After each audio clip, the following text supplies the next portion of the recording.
अभी नमस्कार, जय श्री राम। कुछ दिनों के ब्रेक के बाद आज फिर हम बातचीत का सिलसिला शुरू करते हैं। और गणपति महोत्सव चल रहा है। गणपति महाराज अभी सबके घरों में या मोहल्लों में, मंदिरों में विराजित हैं। तो आप सबको उनका आशीर्वाद मिले और इस महोत्सव की बहुत शुभकामनाएं। और रिद्धि सिद्धि और बुद्धि के प्रदाता हैं, तो उनका आपको आशीर्वाद मिले और रिद्धि सिद्धि और बुद्धि, इन तीनों चीज़ों से आपका जीवन भरपूर हो, परिपूर्ण हो, ऐसी कामना है। अब हम लोग आते हैं अपने विषय पे। तो अभी एक जो अंतर्राष्ट्रीय स्तर पे विषय चल रहा है वो है इंडिया और कनाडा का। तो इस पर हम लोग बात करते हैं। तो कनाडा की जो पोजीशन है वो एक बड़ी खतरनाक टाइप की पोजीशन बन गई है। एक इंग्लिश में कहावत है कि leave an idiot in a room with a rope and he will do the rest. ठीक है, कि एक बेवकूफ़ आदमी को एक कमरे में एक रस्सी के साथ छोड़ दो, बाकी तो वो खुद कर लेगा। तो ट्रूडो साहब ने करीब करीब उसी टाइप की हरकत करके दिखाई है। हुआ क्या था? हुआ ये था कि 8 तारीख को सितंबर में G20 के लिए सारे राष्ट्राध्यक्ष भारत पहुंच रहे थे। ट्रूडो साहब भी पहुंचे। लेकिन अब ट्रूडो साहब को अचानक एक खुराफात सवार हुई दिमाग में। उनका एक विशेष प्रेम है यूक्रेन के ज़ेलेंस्की साहब से। तो इन्होंने मतलब ये एक मुद्दा बनाने की कोशिश की थी कि G20 की समिट में जो एक जॉइंट डिक्लेरेशन होगा, उस जॉइंट डिक्लेरेशन में यूक्रेन का मुद्दा उठाया जाए। और इसको लेकर के वो आए थे। इसके अलावा क्या है कि ये कई सारे देशों के साथ बायलैटरल मीटिंग की भी कोशिश कर रहे थे। अब होता क्या है कि इस टाइप की समिट्स के महीनों पहले से ये कौन सा राष्ट्राध्यक्ष किस राष्ट्राध्यक्ष के साथ कितनी लंबी बैठक करेगा और किन पॉइंट्स पे, किन विषयों पे बैठक होगी, ये वर्किंग उनके फॉरेन ऑफिसर्स एक दूसरे के साथ करते रहते हैं। तो जब आप किसी समिट में पहुंचते हैं तो आपका पूरा बायलैटरल्स किसके किसके साथ है, ये पहले से आपके पास एक लिस्ट रहती है, बनी रहती है। ट्रूडो साहब यहाँ पहुंचे तो इनके पास ऐसी कोई लिस्ट थी ही नहीं, क्योंकि ऑलमोस्ट सभी ने इनको मना कर दिया था बायलैटरल्स के लिए। तो ये भाई साहब का दिमाग तो वैसे ही खराब था इंडिया पहुंचने के पहले ही। ऊपर से इनका जो यूक्रेन वाला एक विषय था, इस मामले पे भी सारे के सारे देशों ने ऑलमोस्ट इनको कुछ कमिटमेंट नहीं दिया था कि भारत की इस G20 वाली जो वो है समिट है, इसमें यूक्रेन को लेकर के कोई एक जॉइंट डिक्लेरेशन वगैरह दिया जाएगा। इनको कोई कमिटमेंट नहीं मिला था किसी से। सब ने टाल मटोल की हाँ ठीक है देख लेंगे, वहां पहुंच के देखेंगे क्या माहौल रहता है और उस हिसाब से। अच्छा, यहाँ पे कुछ देशों ने इनके सुर में सुर मिलाने की कोशिश की। और आपको भी ध्यान होगा कि जॉइंट डिक्लेरेशन को लेकर के आखिरी तक एक सस्पेंस बना हुआ था कि आएगा कि नहीं आएगा। बहुत सारे लोगों ने तो ये दावा ठोक दिया था, भारत की भी एक पर्टिकुलर सेक्शन ऑफ मीडिया, कि जॉइंट डिक्लेरेशन नहीं हो पा रहा है और भारत फेल, मोदी फेल, और पूरी G20 समिट का जो एक जॉइंट डिक्लेरेशन बहुत इंपॉर्टेंट हिस्सा होता है वो नहीं हो पा रहा है और सब कहानी खत्म, मोदी की मेहनत बर्बाद। इस टाइप का एक नैरेटिव यहाँ भी चलाया गया। लेकिन अचानक आखिरी दिन पे बड़े स्मूथली जॉइंट डिक्लेरेशन भी आ गया। खबरें ये हैं कि बंद कमरे जो बैठक हुई तो उसमें भारत का साफ कहना था कि G20 जो प्लेटफॉर्म है, ये प्लेटफॉर्म बेसिकली बिजनेस, इकोनॉमी और डेवलपमेंट, ग्रोथ, इन चीज़ों से रिलेटेड एक लिमिटेड देशों का समूह है, उसका है। और हम आपस में जो मेंबर कंट्रीज हैं, हम एक दूसरे के साथ जो मुद्दे और जो विषय हैं उन पे बात करें, ज़्यादा अच्छा है। ये यूक्रेन और रशिया के वॉर और इस टाइप की चीज़ें जो हैं, ये यूनाइटेड नेशंस का रोल है। आप इसको लेकर के वहाँ जाइए, यूनाइटेड नेशंस में उठाइए और वहाँ पे जो करना है करिए। इसको G20 को यूनाइटेड नेशंस ना समझिए। भारत के इस रुख के बाद ऑलमोस्ट सारे देश एग्री कर गए और यूक्रेन को लेकर के किसी ने कुछ डायरेक्ट नाम वाम लिए बिना एक दो लाइन डाल करके एग्री कर गए कि हाँ ठीक है। तो ट्रूडो साहब को मतलब उनके दो एजेंडे जो थे, एक था यूक्रेन का मुद्दा उठाया जाए और दूसरा LGBTQS+1 पता नहीं क्या क्या है उनके दिमाग में, वो उसको लेकर के था।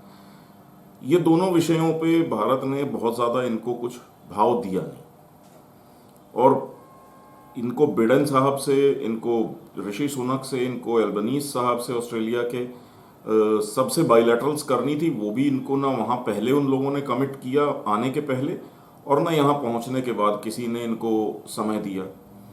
तो ये पहले ही दिन क्या था कि जिस दिन 8 तारीख को सारे राष्ट्राध्यक्ष पहुँच गए थे भारत में और सबका स्वागत हो गया था, तो स्वागत के बाद राष्ट्रपति मुर्मू जी की तरफ से सारे डेलीगेट्स को एक डिनर और आयोजित किया गया था। ये उस डिनर में भी नहीं पहुंचे। फिर इस G20 में बायोफ्यूल अलायंस करके एक बहुत बड़ा इनिशिएटिव लॉन्च किया गया कि इसमें बायोफ्यूल को लेकर के एक दूसरे के साथ कोऑपरेशन, ट्रेडिंग और वो सब होने की बात हुई। ये अपने आप में पूरा एक दुनिया के एनर्जी डायनेमिक्स को बदलने वाली चीज़ थी। और वो भी आप तब जब सोचिए कि मतलब एनर्जी के बड़े खिलाड़ी G20 के मेंबर्स हैं, जैसे रशिया हो गया, अमेरिका हो गया, सऊदी अरब है, सबकी प्रेजेंस में पूरी दुनिया बायोफ्यूल्स की तरफ जाने की एक बात करे। ये अपने आप में एक बहुत बड़ा इकोनॉमिक और डायनेमिक शिफ्ट था, और सब एग्री करके बायोफ्यूल अलायंस लॉन्च कर रहे थे। भाई साहब ट्रूडो साहब उससे भी गायब थे। तो ये क्या है कि पता नहीं पहले से कुछ, अच्छा आने के पहले एक हफ्ता पहले इनका डाइवोर्स वगैरह हुआ है, तो वो भी एक विषय है कि शायद उससे दिमाग खराब रहा हो। और डाइवोर्स के कारणों में इनकी जो आउटगोइंग वाइफ थी, उन्होंने ये आरोप भी लगाया इनके ऊपर कि इनको कुछ विशेष पदार्थों के सेवन की आदत है। तो वो एक चीज़ थी। प्लस वहाँ की मीडिया ने काफ़ी कुछ उछाला वगैरह कि जो इनकी विदेश मंत्री हैं मेलेनी जॉली, तो इनके उनसे संबंध हैं, कुछ ऐसे खबरें भी आई चर्चा में जिसके कारण कि कहा गया कि इनका डाइवोर्स हो गया। कि कुछ फोटोएं ऐसी आई कि ये रेस्टोरेंट में मेलेनी जॉली के साथ बड़ी आत्मीय तरीके से डिनर विनर करते हुए इनकी कुछ फ़ोटोज़ आई थी। कुछ एक फ़ोटोज़ सोशल मीडिया पे या कैनेडियन प्रेस में, जो पापाराज़ी प्रेस होती है वहाँ की, उसमें ऐसी आई कि ये रात को ऑड टाइम्स में उनके घर से आ रहे हैं या जा रहे हैं। तो इस टाइप की कुछ खबरें वहाँ की मीडिया में चली हुई थी। तो ये जब वहाँ से मतलब निकल के आए तो आप समझ लीजिए कि ये काफ़ी मतलब वैसे ही पेचीदा स्थिति से, पर्सनल लाइफ में पेचीदा स्थिति का सामना करते हुए यहाँ आए। यहाँ पहुँचे तो इनको जो डिप्लोमेटिक स्नब मिला सारी देशों से, कि कोई भी देश इनसे बायलैटरल्स करने को तैयार नहीं था। यहाँ तक कि कोई इनसे 1-to-1 साइडलाइंस पे भी बात करने को बहुत ज़्यादा देश तैयार नहीं है। तो ऐसे में ये आदमी फ्रस्ट्रेटेड था। अच्छा, उसके बाद मोदी जी ने इनको 1-to-1 दिया, क्योंकि मोदी तो होस्ट थे, तो जिसका भी रिक्वेस्ट आए या जो भी गेस्ट्स आए हैं सभी के साथ उनको थोड़ा थोड़ा टाइम स्पेंड करना था। तो इनके साथ भी 1-to-1 मीटिंग रखी गई थी मोदी जी की। उस मीटिंग में भी भारत ने मतलब मोदी जी की तरफ से इनको बड़ा स्पष्ट बोला गया कि आपके यहाँ ये जो खालिस्तानी एलिमेंट्स हैं इनको आप लगाम लगाइए। और आपके यहाँ एक्चुअली उसमें भी भारत को कोई बहुत ज़्यादा इश्यू नहीं था, लेकिन उनके यहाँ क्या होने लगा कि भारत के जो डिप्लोमैट्स हैं, राजदूत और राजदूत दूतावास के जो वरिष्ठ अधिकारी हैं, उनकी फोटोएं पोस्टर पे लगा लगा करके और इनको निशाना बनाओ, इनको मारो और ऐसा वैसा, ये खालिस्तानियों ने अपने प्रदर्शनों में ये सब हरकतें शुरू कर रखी थी। तो उस पे मोदी जी ने ट्रूडो साहब को बोला कि भाई ये सरकार का कौन सा रवैया है आपके, और दुनिया में कहीं पे भी ऐसा नहीं होता है कि किसी देश के डिप्लोमेट्स के खिलाफ इस टाइप की हरकतें हों। ये जिनेवा कन्वेंशन का भी उल्लंघन है और आप इस पर रोक लगाएं। तो उसने फिर वही गाना सुनाना की कोशिश की कि नहीं जी हमारे यहाँ तो freedom of speech and expression है और ऐसा है और वैसा है। तो मोदी ने बोला वो आपका स्पीच और एक्सप्रेशन अपनी जगह है, लेकिन दुनिया के नियम कानून और कायदे हैं, डिप्लोमेट्स हैं, डिप्लोमेट्स की सिक्योरिटी और सेफ्टी जो है वो होस्ट कंट्री की रिस्पॉन्सिबिलिटी होती है। आपके यहाँ ये चीज़ नहीं फॉलो की जा रही, तो इस पे आप ज़रा ध्यान दें। तो इनको वहाँ पे मोदी जी की तरफ से भी अच्छी खरी खरी सुनने को मिली। फिर ये पूरी G20 की कहानी ख़त्म हुई, फिर खबर आई कि इनका प्लेन खराब हो गया। तो ये पूरा कहानी है। अब ये जब बड़बड़ाते हुए 2 दिन यहाँ फ्रस्ट्रेशन में बैठे रहे, अब उसके पीछे की एक कहानी मैं पिछले एपिसोड में भी बोल चुका हूँ कि वो एक ड्रग्स वाला एंगल इनके प्लेन से मिले, क्या हुआ, वो एक स्टोरी चल निकली और वो भी कनाडा में चली, यहाँ नहीं चली। कनाडा के मीडिया हाउसेस ने 20-20, 30-30 ट्वीट कर डाली।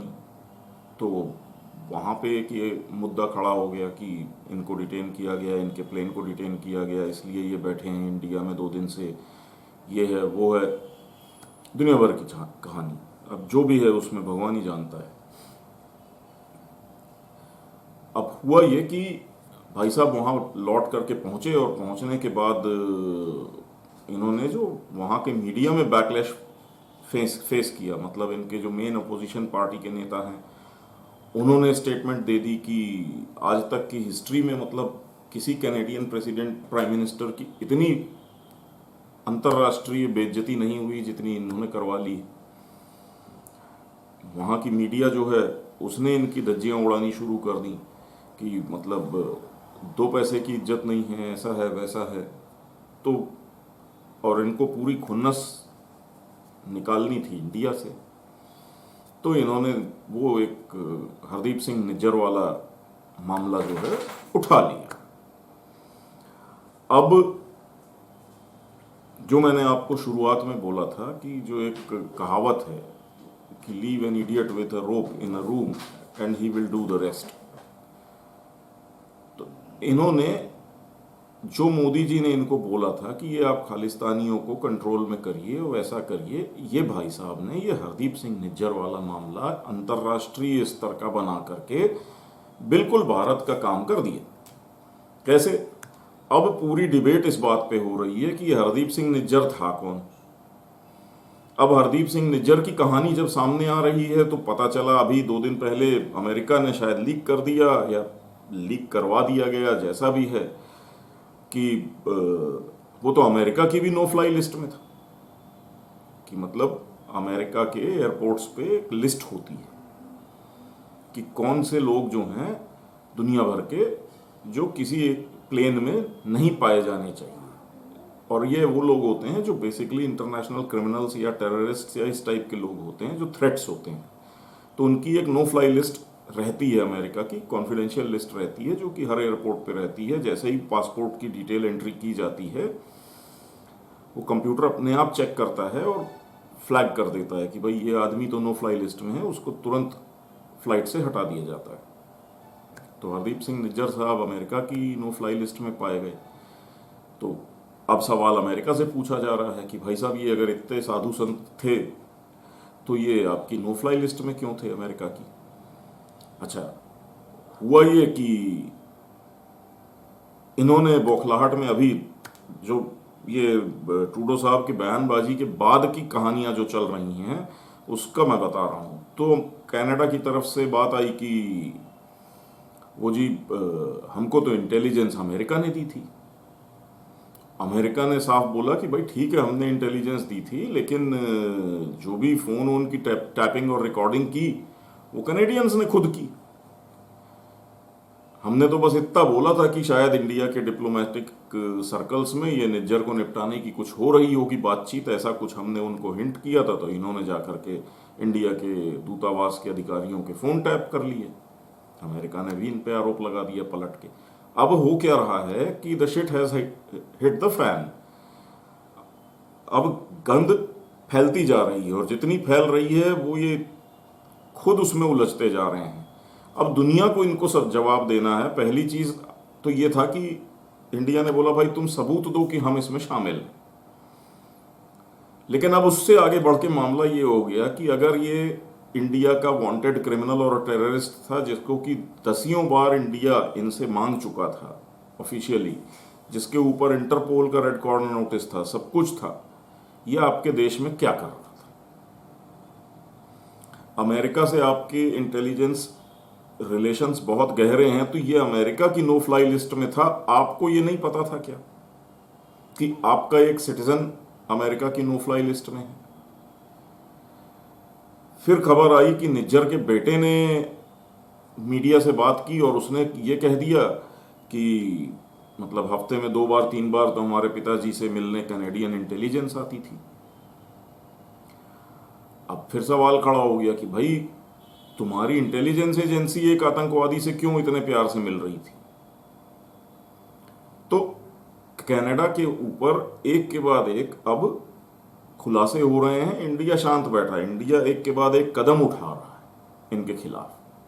बयान कुछ नहीं दे रहा, इंफॉर्मेशन अपनी तरफ से ऑफिशियली कुछ लीक नहीं कर रहा इंडिया, खुद ही इंफॉर्मेशंस निकल रही हैं, खुद ही लोग सवाल कर रहे हैं। और अब कनेडियन जो हैं, आम कैनेडियन सिटीजन, वो पूरी तरह से इनके खिलाफ हो गए हैं कि यार इस आदमी ने तो पूरी बेइज्जती कर रखी है, नाक कटवा रखी है और पूरे कनाडा की इकोनॉमी से लेके सब कुछ का सत्यानाश कर रखा है, इससे पीछा छुड़ाओ। तो ट्रूडो साहब भूल गए कि वो किस आदमी से पंगा लेकर के बैठे हैं। नरेंद्र मोदी वो हैं कि महातिर मोहम्मद मलेशिया के, उनको खलीफा इस्लाम बनने का शौक हुआ था और वो उसके बाद आज की डेट में कहाँ हैं। मतलब वो प्रधानमंत्री थे अच्छे खासे मलेशिया के और सबसे बुजुर्ग और वरिष्ठ नेता हुआ करते थे। विद इन कुछ महीने उल्टी सीधी बयानबाजी की उन्होंने भारत के खिलाफ और कुछ महीनों के अंदर न सिर्फ उनकी खुद की पार्टी ने उनको प्रधानमंत्री पद से हटाया, पार्टी से भी बाहर निकाल दिया, कैरियर खत्म, फुल स्टॉप, चले गए वो बाहर। वो एक दूसरे हैं अर्तुगरुल गाजी, तैयब रिजब तैयब अर्दोगान। अभी वो भारत आए तो भारत को यूनाइटेड नेशन सिक्योरिटी काउंसिल में ले आओ जी, वो गाना गा करके चले गए। तो ट्रूडो साहब को ये समझ में नहीं आया कि नरेंद्र मोदी के साथ राजनीति खेलोगे तो कहीं के नहीं बचोगे। और आज कनाडा के अंदर एक खुली डिबेट इस बात की हो रही है कि शायद जस्टिन ट्रूडो का पॉलिटिकल करियर खत्म हो चुका है, क्योंकि अब इनके खिलाफ इतना गंदा माहौल बन गया है। कुछ 15-20%, 18% इस टाइप की इनकी अप्रूवल रेटिंग बची है और वहाँ मोदी की 80% की अप्रूवल रेटिंग है। तो आप समझिए कि कितना मिनिमम लेवल पे ये जा चुके हैं और उस लेवल पे इनका बहुत ज़्यादा समय तक राजनीति में सक्रिय रह पाना बड़ा मुश्किल है।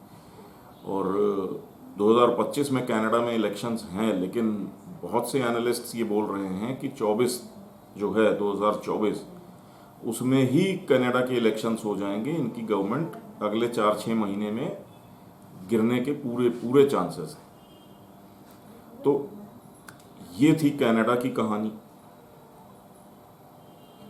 तो अब आप समझिए कि एक अच्छी खासी भारत के साथ रिलेशनशिप को ये व्यक्ति अपने निजी ईगो के चक्कर में बर्बाद करके बैठा हुआ है। तो आगे आगे देखिए होता है क्या।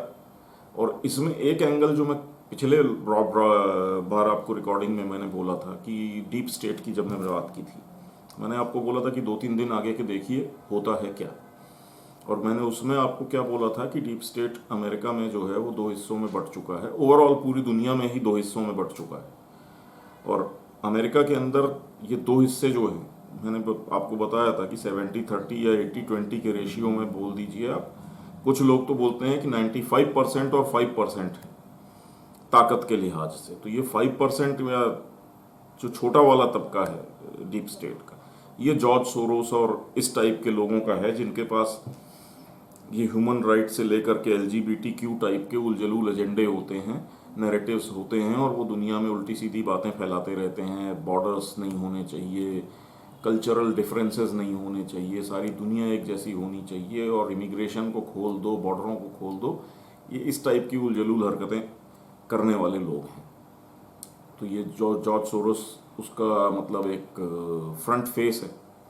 अमेरिका के अंदर उनका जो स्टेट डिपार्टमेंट है, एंथनी ब्लिंकन है उसके हेड, जो विदेश मंत्रालय भी कह लीजिए आप, है ना, फॉरेन और गृह मंत्रालय, फॉरेन मिनिस्ट्री, पॉलिटिकल इस्टेब्लिशमेंट का एक बड़ा हिस्सा, वो इस माइनॉरिटी वाले डीप स्टेट का हिस्सा है। ये बेसिकली एंग्लो सैक्सन एम्पायर, जो ब्रिटिश एम्पायर हुआ करता था, ये आज भी उसी तरीके से दुनिया को देखना चाहते हैं, दुनिया के ऊपर अपना हुकूमत चलाना चाहते हैं। ठीक है। दूसरा एक जो सेगमेंट है वो है पूरा प्योर इकोनॉमिक और कॉमर्स वाला, जिसमें पूरी इंडस्ट्रीज आ जाती हैं, जो मैंने आपको बताया, फार्मा, डिफेंस, ऑयल, मतलब पूरी दुनिया का जो 90% पैसा जिस तबके के हाथ में होता है और जो रोलिंग चलाता है। अब इन लोगों ने तो अपने आप को अलाइन कर लिया इंडिया के साथ कि हाँ ठीक है, इंडिया का इमरजेंस हो रहा है, और उनको ये भी समझ में आया कि डेमोग्राफिक्स की अगर बात करें तो यूरोप के पास अब पॉपुलेशन, यंग पॉपुलेशन बची नहीं है। अमेरिका के यहाँ भी करीब करीब उसी टाइप की सिचुएशन है कि उनके यहाँ भी कोई बहुत ज़्यादा प्रॉमिसिंग सिचुएशन नहीं है यंग पॉपुलेशन को लेके, और इंडिया इमर्ज कर रहा है।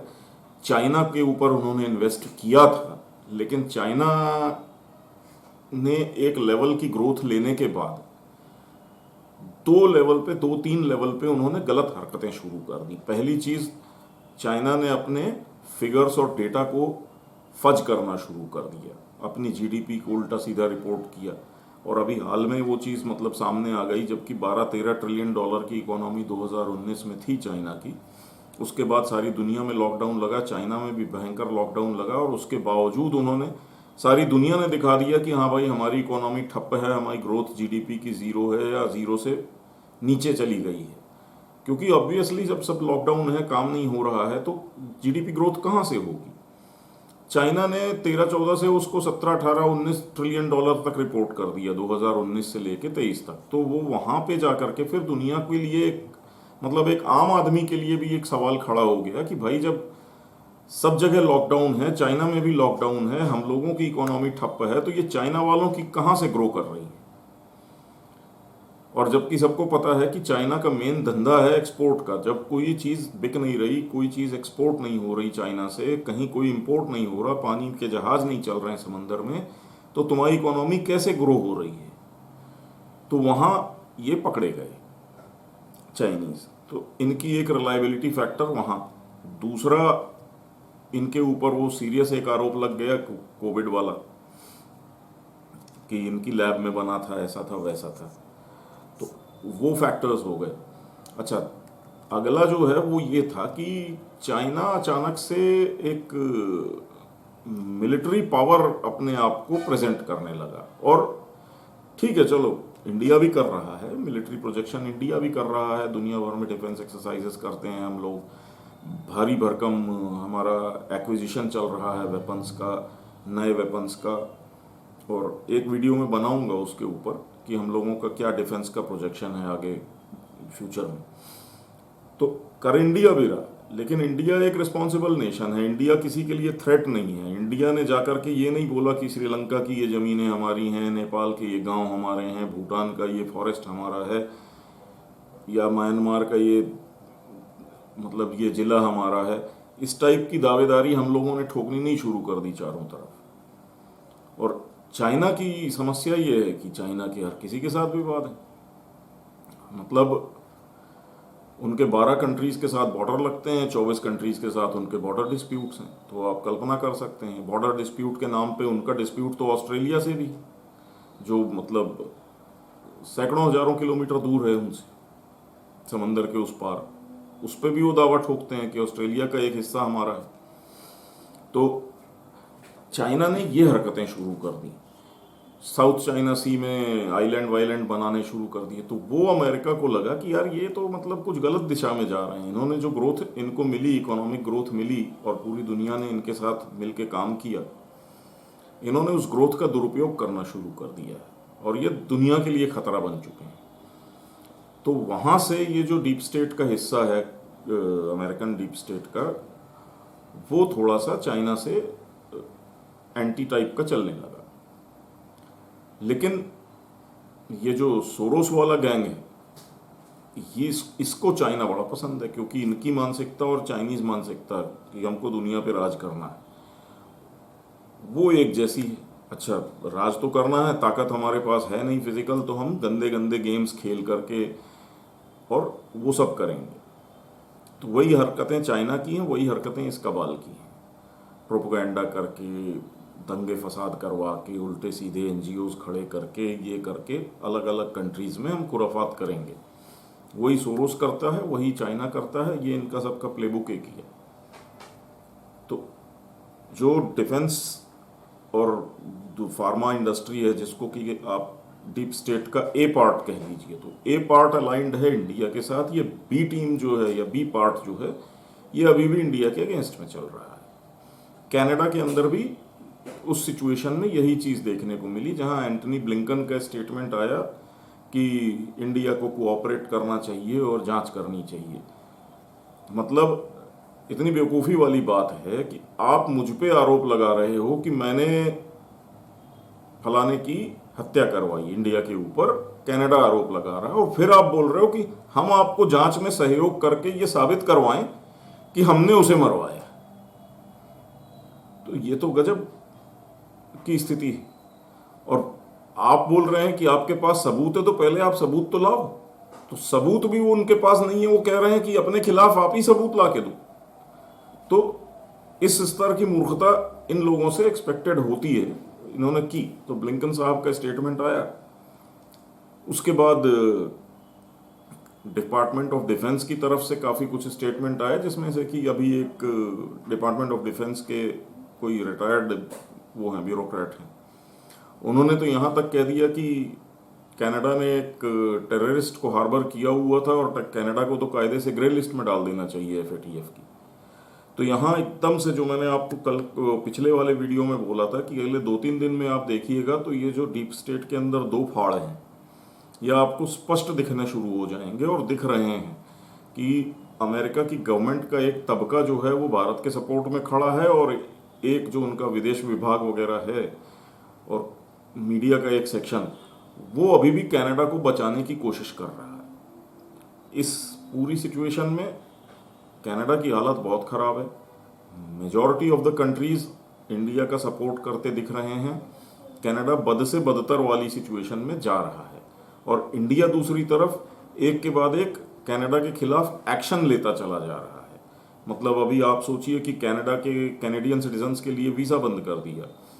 जो खालिस्तानी एलिमेंट्स कनाडा में बैठे हुए हैं, उनको जो OCI PIO कार्ड्स मिले हुए थे, वो एक तरीके से सेकंड सिटीजनशिप टाइप की इंडिया से मिलती है, जिसमें आप बिना वीज़ा के आ जा सकते हैं, प्रॉपर्टीज़ खरीद सकते हैं, दुनिया भर की सुविधाएं मिलती हैं NRI होने के बावजूद। तो वो OIC कार्ड, PIO कार्ड्स, वो सब ख़त्म कर दिए इंडिया ने इनके खालिस्तानियों के, और 20-22 लोगों की फिर से एक लिस्ट कनाडा को पकड़ा दी है कि इनके ऊपर कार्रवाई करिए और इनको उठा करके गिरफ्तार करिए और गिरफ्तार करके हमारे यहाँ भेजिए। अब ये इन 20-22 लोगों में से बहुत सारे लोग ऐसे हैं जो टूरिस्ट वीज़ा लेके कनाडा जाते हैं और उसके बाद वहीं बैठे रहते हैं सालों, और कनाडा इनको कभी बाहर नहीं निकालता। तो उस पर इंडिया का कहना है कि भाई ये आपके नागरिक नहीं है, नागरिक हमारे हैं, भाग के आपके यहाँ चले जाते हैं और आप इनको वीज़ा पे वीज़ा एक्सटेंशन देते चले जाते हैं, आराम से ये आपके यहाँ बैठे रहते हैं। तो कनाडा के लिए एक बड़ी टफ स्थिति बनती जा रही। भारत लगातार उनके ऊपर प्रेशर बिल्ड कर रहा है, वीज़ा बंद कर दिया, ट्रेड टॉक्स बंद कर दी।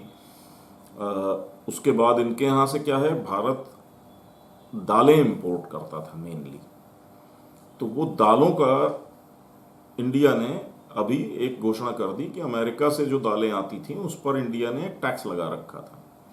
तो ऑटोमेटिक ये होता था कि कनाडा की दाल क्योंकि टैक्स फ्री होती थी तो सस्ती होती थी इंडिया में, अमेरिका की दालों पे टैक्स होता था तो वो महंगी पड़ती थी, तो अमेरिका से दाल इंपोर्ट नहीं होती थी। इंडिया ने अमेरिका के ऊपर से वो टैक्स हटा दिया। तो ऑटोमेटिक सी बात है कि कनाडा के कल को हो सकता है कनाडा की दालों पे टैक्स लगा दें, और ये खालिस्तानी जिस समाज और सेगमेंट को रिप्रेजेंट करने का दावा करते हैं, जो पंजाबी कम्युनिटी है, ये एक्चुअली कनाडा में बड़े खेतों के मालिक हैं। किलोमीटर्स में इनके पास खेत है, और ये बेसिकली यही दाल वगैरह उगाते थे और वो पूरा इंडिया एक्सपोर्ट होता था माल। अब जब इनको इकोनॉमिक चोट पड़ेगी तो खालिस्तानियों के ऊपर चोट आएगी। तो अभी आगे बहुत सारी चीज़ें होनी बाकी हैं। कुल मिलाकर के भारत की सरकार ने पूरा मन बना लिया है कि ये खालिस्तान वाला चैप्टर भी अब ख़त्म करना है। जैसे कश्मीर में टेररिज्म का एक चैप्टर उन्होंने ऑलमोस्ट क्लोज कर दिया है, उसका आखिरी वो हिस्सा अभी निपट रहा है। अब इन्होंने खालिस्तान पे वर्क करना शुरू कर दिया है। 1000 से ज़्यादा रेड्स पंजाब पुलिस ने मारी हैं क्रॉस पंजाब, और खालिस्तान एक्टिविटी से जुड़े हुए जितने भी लोग हैं उनके दूर पास के रिश्तेदार, दोस्त, यार, जहाँ भी ज़रा सा भी डाउट हो रहा है कि इस प्रॉपर्टी में किसी का पैसा लगा है, किसी इस टाइप के आदमी का, वो प्रॉपर्टीज़ को कन्फिस्केट करना सब चल रहा है। तो ऑल आउट इंडिया चुपचाप एक्शन कर रहा है और कनाडा चुपचाप बैठ करके इधर उधर बहानेबाजी कर रहा है, मुंह छुपा रहा है, जवाब देने की कोशिश कर रहा है। अच्छा, एक थ्योरी होती है यूजफुल इडियट की कि आपको क्या होता है कि अब गांव में, जैसे मैंने पिछली बार भी बोला था कि चौधरी बनना है, तो आप देखते हो कि कोई एक ठीक ठाक किस्म का आदमी हो कि जिसको आपको मालूम है कि हम कूट पीट देंगे तो हम दबंग बन जाएंगे और वो हमसे जीत नहीं सकता, इस चीज़ की आपको गारंटी हो, तो ऐसा कोई आदमी ढूंढ के आप उसको पीट देते हैं।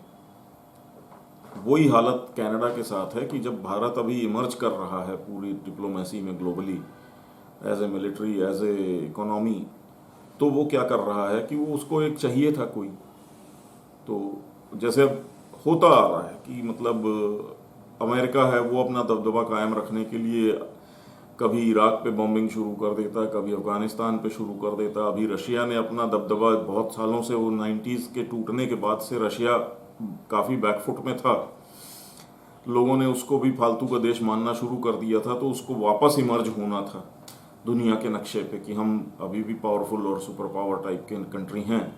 तो उन्होंने यूक्रेन को ठोकना शुरू कर दिया है। चाइना बहुत टाइम से कोशिश कर रहा है कि हमको सीरियसली लिया जाए, तो वो भी ताइवान को धमकी देता रहता है। वो इंडिया को धमकाने के लिए आ गए थे। ये बात अलग है कि इंडिया से मारपीट खा करके वो परेशान हाल में बैठे हुए हैं, और तो इंडिया को करना था। इंडिया ने एक स्मार्ट मूव खेला, उन्होंने बोला यार ये मिलिट्री इन्वॉल्वमेंट करके हम क्यों अपनी दबंगई दिखाएं। ट्रूडो भाई साहब खुद ही आ गए अखाड़े में, तो इन्होंने बोला कि ठीक है, तुमको हम डिप्लोमेटिकली ही इतना रगड़ देंगे कि पूरी दुनिया को मैसेज चला जाएगा। और चला गया दुनिया को मैसेज कि इंडिया एक इमर्जिंग पावर है, एक सुपर पावर है, और उसके साथ आप मैसअप नहीं कर सकते हैं।